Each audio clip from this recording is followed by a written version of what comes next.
আমার আজকে আসার উদ্দেশ্য ছিল যে আমি বহুদিন যাবতই বিদেশে যাইনি, সিস্টেমটা জানার জন্য। আমি মনে হয় 2011 সালের পর আর এই খরচ করা হয় নাই।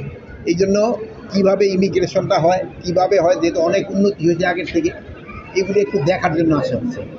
তা আমি দেখে গেলাম এটা আগের থেকে অনেক উন্নতি হয়েছে, এবং এই যে উন্নতির ধারাটা যেন অব্যাহত থাকে, এটি আসার উদ্দেশ্য। এই পরিস্থিতির জন্য যারা দায়ী, এই জন্য কিন্তু আমি একটা কয়েকজন আপনারা জানেন যে কী করা হয়েছে, সাসপেন্ড করা হয়েছে, কাউরে অ্যাটাচ করা হয়েছে, এবং একটা ইনকোয়ারি কমিটি করা হয়েছে। ইনকোয়ারি কমিটিতে মনে হয় 3 দিন কার্য দিবসের ভিতরে মানে তাদের রিপোর্টটা সাবমিট করতে বলা হয়েছে, এবং ওই রিপোর্ট সাবমিট করার পরেই যারা এটার জন্য দোষী তাদের এগেস্টে আইনানুগ ব্যবস্থা নেওয়া হবে। আমাদের কাছে এরকম কোনো নিষেধাজ্ঞা পাঠাইছে কিনা আমি জানি না। বিভিন্ন মিডিয়া ছাপা হয়েছে, বিভিন্ন মিডিয়ায় তো অনেক সময় ভাই আপনি অনেক কথা একটা শোনেন, অনেক কথা বলেন, কিন্তু আমার কাছে এই ব্যাপারে কোনো কিছু নাই। আপনি যেহেতু বললেন, আমি আবার ইনভেস্টিগেশন করে থেকে এসপি অফিস থেকে যদি স্বরাষ্ট্র মন্ত্রণালয়ে কোনো কাগজ পাঠাইছে আমার জানা নাই। এই জন্য কিন্তু একটা ইনকোয়ারি কমিটি করা হয়েছে, যেহেতু ইনকোয়ারি কমিটিটা এটা পুঙ্খানুপুঙ্খানু দেখে এটার বিরুদ্ধে একটা আইনানুগ ব্যবস্থা নেওয়ার জন্য বলবে, এবং এটার জন্য যারা দোষী তারা কেউ আইনের আওতায় তাদের শাস্তি পেতেই হবে।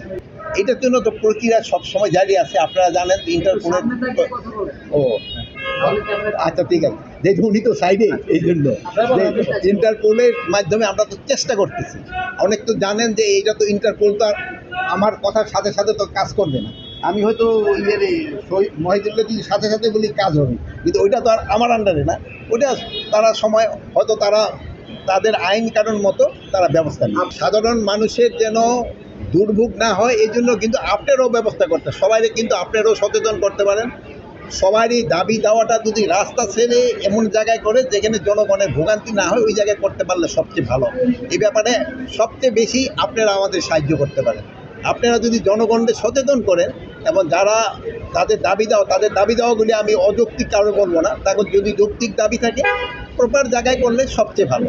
এখন দেখছেন যে তারা কিন্তু প্রথমে এক জায়গায় যেখানে পরে যেখানে বলার পরে তারা কিন্তু শিফট করে গেছে অন্য জায়গায়। এখন ওই জায়গায় তো কিছুটা জনভোগান্তি হচ্ছে, তারপরে ওনারা কিন্তু ওই অ্যাম্বুলেন্স এবং গাড়ি ঠাড়ি যাওয়ার জন্য কিন্তু এরা সুযোগ করে দিচ্ছে। এখন কোথায় অ্যাকচুয়াল 44 ধারা জারি, 44 ধারা কিন্তু আরও জারি করতে পারে, ওসিও জারি করতে পারে, ডিসিও জারি করতে পারে। এখন কোথায় 44 ধারা জারি আমি এই মুহূর্তে বলতে পারবো না।